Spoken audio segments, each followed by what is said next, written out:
So I'd like to welcome everybody to this session. It's been a wonderfully enriching past couple of days here with people talking about such a wide range of topics and a wide range of wonderfully community engaged and community driven research activities that are going on, which is, as we heard from our keynote speaker at the very beginning, this is such a dramatic break from that earlier form of medical research with Indigenous people that we've seen, and even big changes since what was going on just 20, 25 years ago. And today, I'm coming to you today from the Tla'amin territory, which is up in the northern Sunshine Coast at Powell River today. My regular home base is in Chilhwayak territory in the Fraser Valley, where I'm a professor at the University of the Fraser Valley. My name is Keith Carlson. And it's my distinct pleasure today to introduce to everybody Naxaxalhts'i. Naxaxalhts'i is also known as Albert McHalsie or Sonny McHalsie, and he and I have been collaborating for almost 30 years, 29 years now, and he's one of my closest friends. And today he has come in to us from the Stala Research and Resource Management Center, where he holds the position of cultural advisor and historian. He's an elder and knowledge keeper in his community of Shohamel and the broader Stala communities as well. And he comes from a bicultural background. His father was Naxaxalhts'i from the Fraser Canyon area, the Thompson people, and his mother was Stala from the Chawathil community just outside of Hope. He is going to be speaking to us today about some of the particular aspects of sort of thinking about health and within the Stala worldview to help give us some of the tools and frameworks that we need to understand the strengths and values of some of the more general pan-Indigenous symbolism and ideology that we have, but to also enable us to go past that and to look deeply into the traditions of the Indigenous Coast Salish people of the Lower Fraser Valley and Lower Fraser watershed area. So without any further conversation on my part, I pass this over to Naxaxalhts'i. Thank you for being here with us today. Hey, thank you, Keith. Good morning, everyone. Glad to be a part of this. Thank you for the invite. What I'm planning on talking about, actually, is especially with the events that have been taking place for this past week, since last week with the 215 students that were found at the Kamloops Residential School, and trying to fit that into some of the work that I've been doing over the years, interviewing elders. And when I first started this job as 36 years ago, 2 weeks ago today, actually, one of the things I was given by the leadership at that time was to interview fluent Halkomelem speaking elders to try to capture their perspective on how they viewed the world from their lens, from living the culture, living the history, which is far different from my own, being raised in Western society, coming from two parents. One father was a Naxaxalhts'i, spoke his language, residential school survivor, and then my mother was Stalo, also spoke her language very fluently, but and also a residential school survivor as well. But because the languages are too different, I just had we could only use English in the household. So, and I didn't attend residential school as well. I wanted to, but my dad wouldn't let me because of the bad experience that he had at St. George's residential school. So that's a little bit about my personal with the residential school. I don't have a history, although I do recognize the intergenerational problems that I have from that. I remember it was a couple of years ago when I was doing a talk at St. Mary's Residential School, doing a tour there, and one of the ladies got up and spoke and started talking about that, and then all of a sudden oh wow, big light came on, and went, wow, that's me. She's talking about me, because I didn't go to residential school, but both my parents did, and there's some some of that causes and effects from that is still there. So let's move to, well, first of all, trying to focus in on what I want to talk about. I need to kind of look at it openly. Back in 1988, when Louis Tilley-Guterres shared this important statement to us, it's still a statement that's used by our leadership. most of the political groups in Stala territory, as well as individual First Nations and the SXTA, the Stala Heritage Policy. This is an important guiding principle, and basically it came from Tilly Gutierrez back in 1988. She told us when she remembered as a young girl, the chiefs used to meet at a place called Eam, and they would talk about then the land question. And before they started their meeting, they started off with this statement. So in our language, it's meaning this is our land, we have to take care of everything that belongs to us. And so at that time, I'd only been working for 3 years, still had a lot to learn, and I'm still learning as we go through. And even the stuff I'm talking about, I'm still learning more about this as well. But at that time, the question lingered in my mind, what are the chiefs talking about? What is out there? What is out there that we need to take care of? And what is, what belongs to us?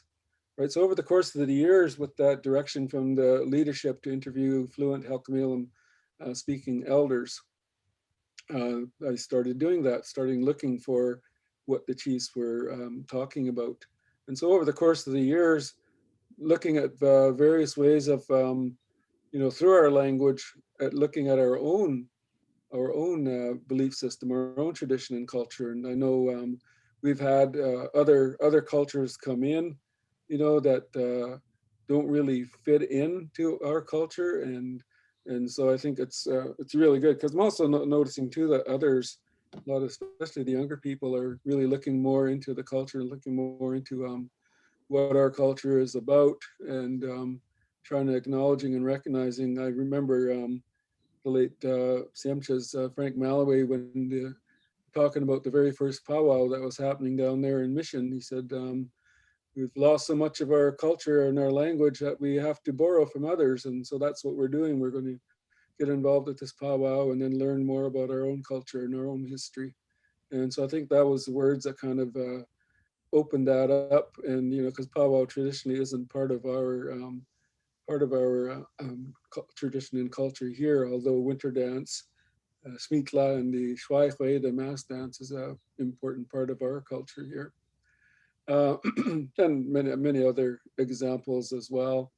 But what I want to get to is work that we're doing as well that has to do with bringing our ancestors home. So we are bringing our ancestors home. So I sit on a committee where we deal with different universities, different institutions, where we're taking care of our ancestors, working with different First Nations throughout our territory, deciding what to do with that and what to do with our ancestors. And so that work is ongoing. First started out with doing that work with UBC and the Vancouver Museum, and now we're looking at other places. The Royal BC Museum is another one.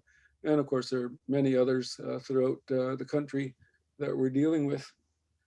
But I wanted to open with this mainly because I wanted to talk about this past week, how we need to take care of ourselves, how we need to take care of the children. And, this past week has been really strong, and it's like we're all mourning, talking to my family members, talking to others, and, reading on social media. It's exactly what we're doing for the 215 people. And really struck home with me was because my mother actually attended the Kamloops residential school. So when you think, wow, she could have been one of those 215, or maybe some of those 215 are good friends of hers. And she never talked much about the residential school other than what grade she went.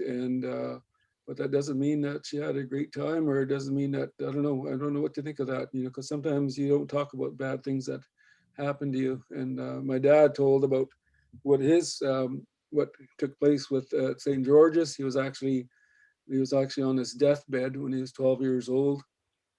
And they sent word out to my grandfather to come pick up your son. Your son is dying. And so my grandfather went to pick up my father from St. George's, brought him home, and not sure what kind of sickness he had, but he was sick for quite a few months. And as a young boy, he was very thin. But anyways, he did get better. And so by the time he was 13 years old, he was better. And my grandfather told him, "Well, you're not going back there, so you better get a job." So he ended up getting a job working for the Canadian National Railroad. Um, but this statement here, trying to bring it back to the work that we did.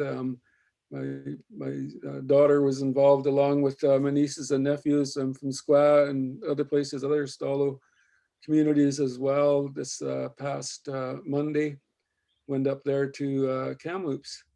And it really kind of ties in to our whole belief system when I talk about we are bringing our ancestors home and maintaining our health. And by maintaining our health, there's another principle that we have that is called Tamiyuk. Tamiyuk in our language means 7 generations. Well, our great, great, great, great grandparents, and Tamiyuk also means our great, great, great, great grandchildren. So when you look at that, where that places you and the importance, the relationship that you have 7 generations back, you also have the same relationship 7 generations in the future. So when you look at the important things that you have to take care of, coming back to that thing, you know, what belongs to us, what we take care of, what belonged to our ancestors, what did they take care of, what was important to them. So there's a lot about our culture, our teachings, all those sort of things. But then when you look at that, then you got to flip it around and look towards the future, you know, your great, great, great, great grandchildren. So all those important things that you take care of on behalf of your grandparents, for your grandparents, is also important to your children. Okay, and we also have to take care of ourselves, and many different ways that we do that. Like in our language, there's another important word that's called shwali, and shwali is it kind of joins us to everything that's around us.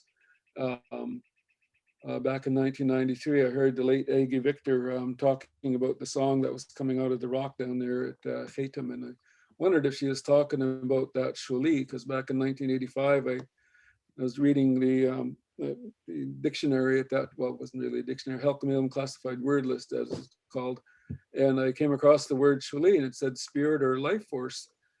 And never knew anything about it, wondered about it. I often heard people saying everything has a spirit, a lot of the elders, a lot of chiefs, but none of them would say, well, how do they have that spirit?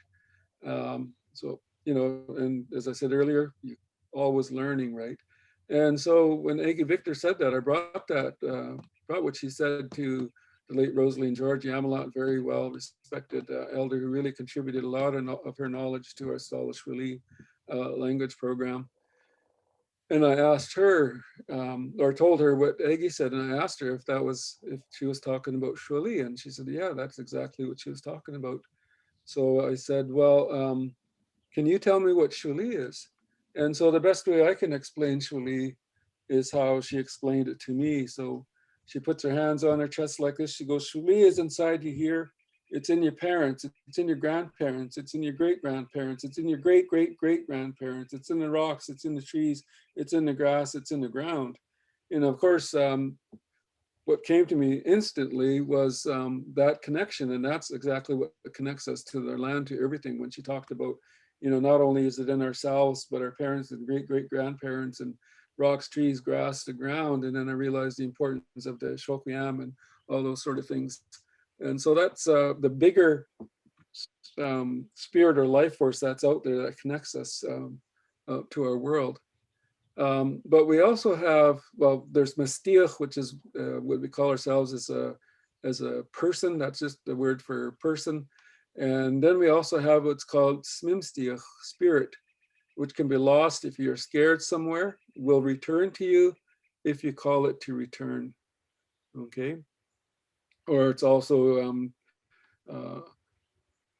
talked about as smestiach, which is your conscience or spirit, soul, life spirit, power of one's will. And again, can get lost or stolen, right? And so a couple other teachings, you know, that come to mind is when we talk about bringing our ancestors home, there's an important principle that we still practice still today. And the example I use is that back in 1945, my great-grandfather passed away down in Yakima, and they had to have a collection to bring him back home from Yakima so that he could be buried back at home. And I think that's a very strong principle that all First Nations have. If someone passes away, we need to bring them home.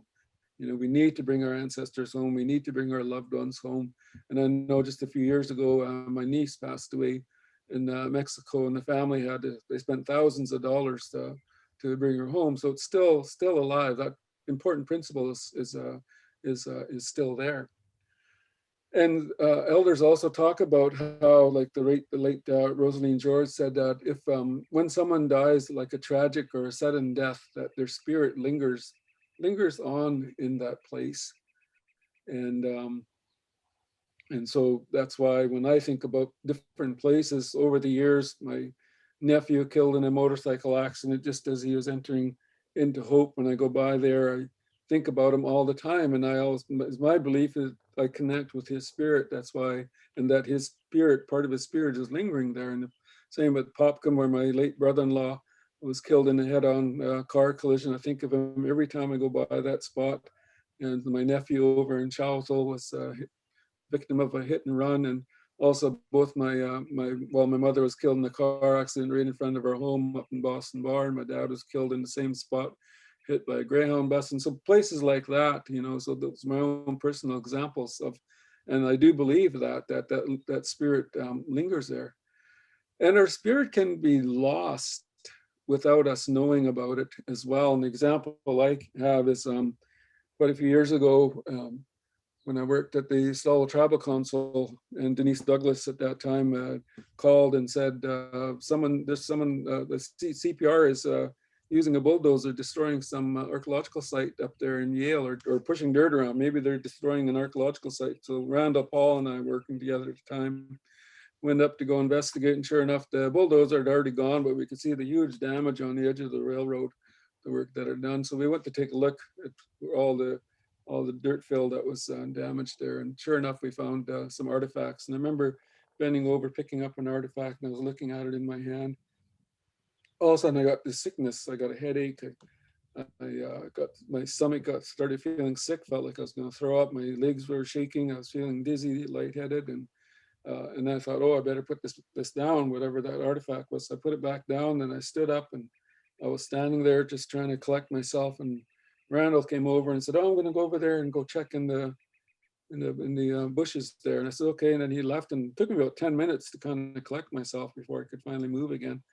And it wasn't until about 2 weeks later, I was telling my sister Sue Harris came to visit me in my office, and I told her what had happened, and Randall had overheard me because I never talked about it before then. And he goes, oh, you too. And then he said the same thing happened to him.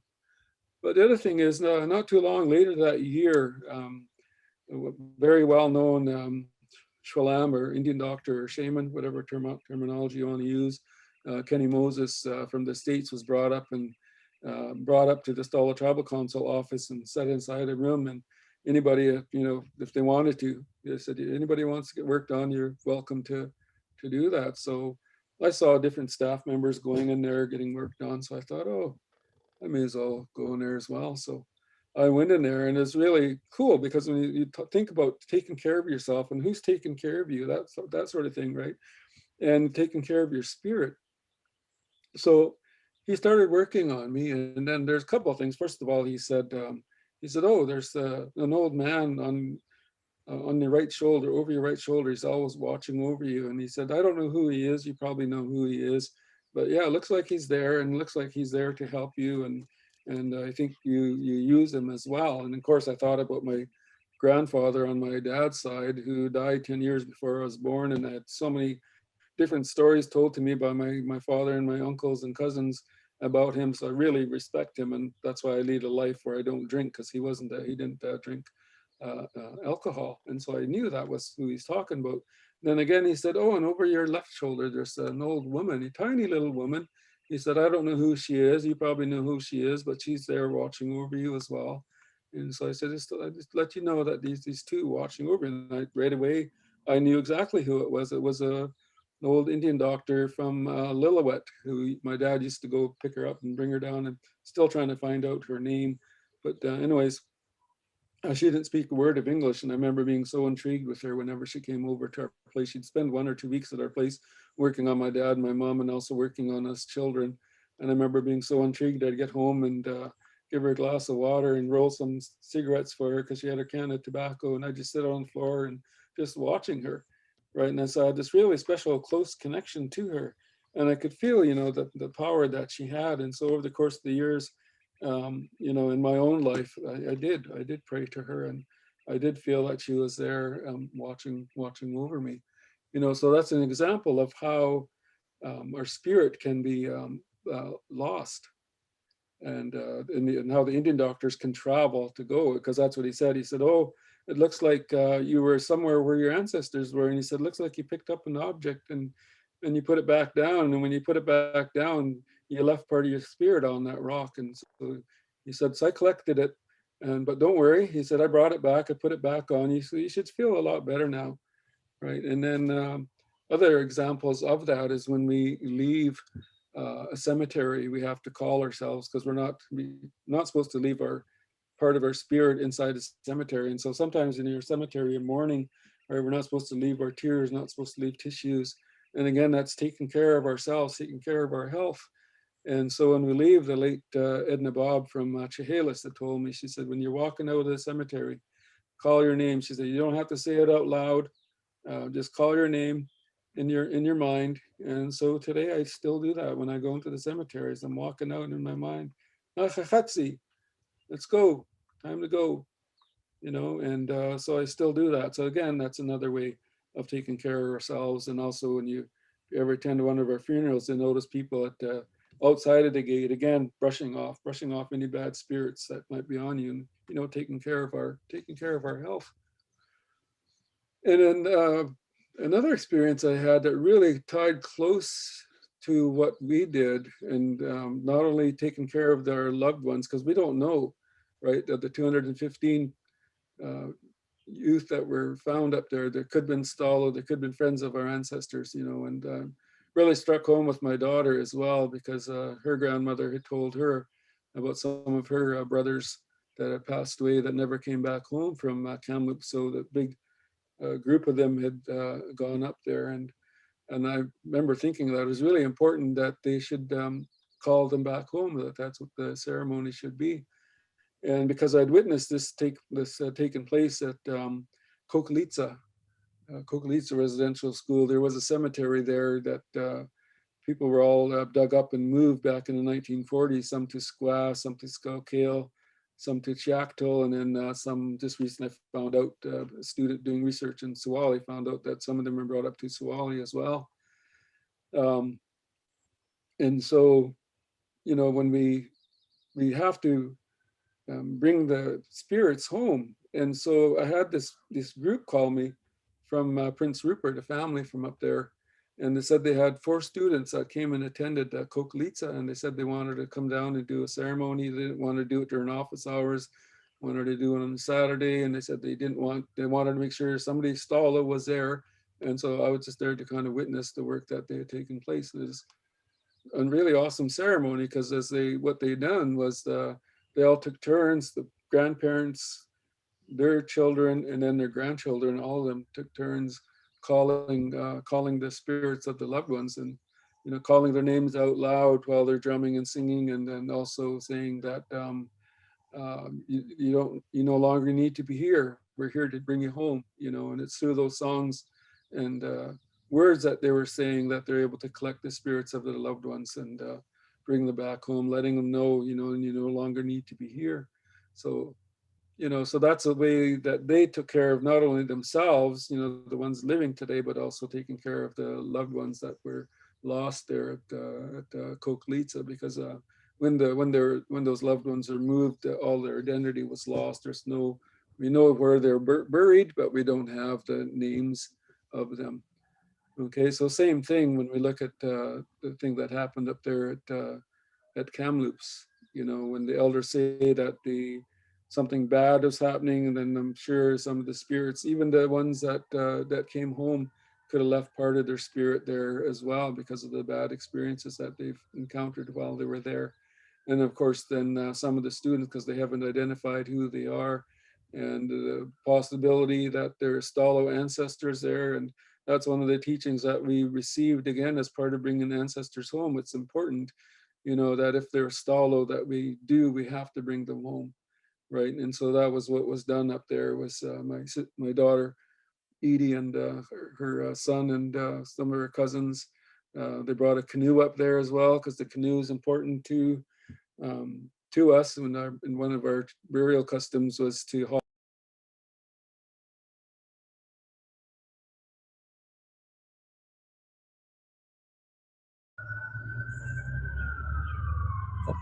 Sonny, I'm not sure if everybody, but I can't hear you anymore. I'm not sure if, Oh, oh, there, you're back now. okay.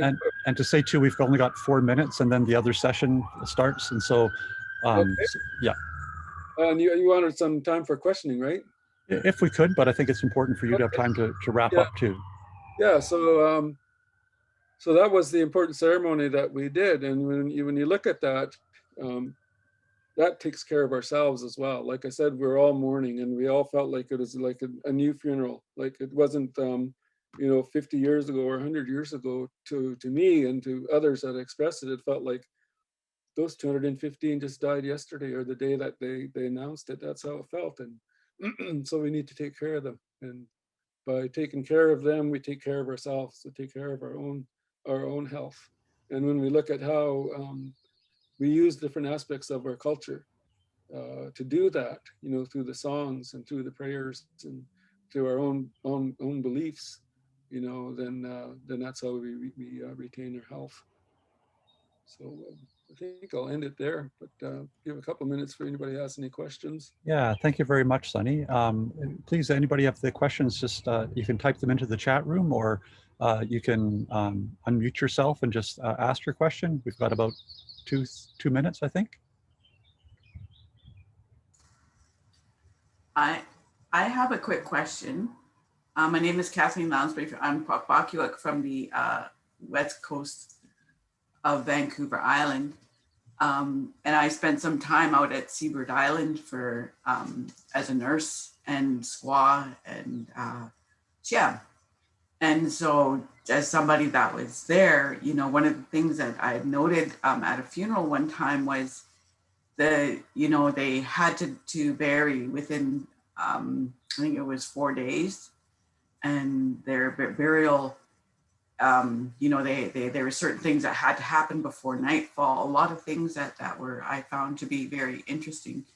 And then one time there was a doctor who wanted me to go in. They were getting ready they had a girl there that needed to come out, but she was a baby. They were doing some work with her. And so they asked me as an Indigenous nurse, I wasn't from there, but they asked me to go in because they didn't want to offend them, but she needed to come out for care.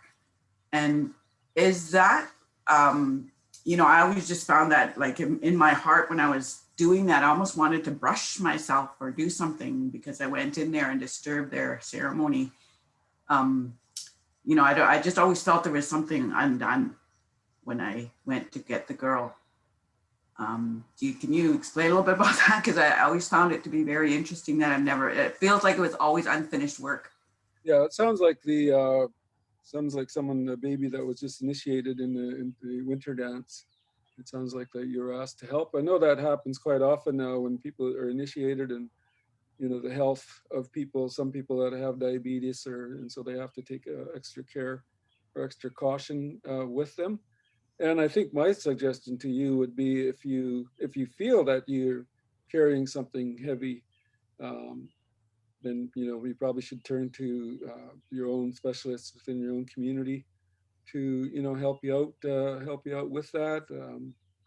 But you know, that's how it depends on how you feel. I don't think there's something there that could have grabbed onto you and got you. But again, it all has to do with your own personal health and well-being.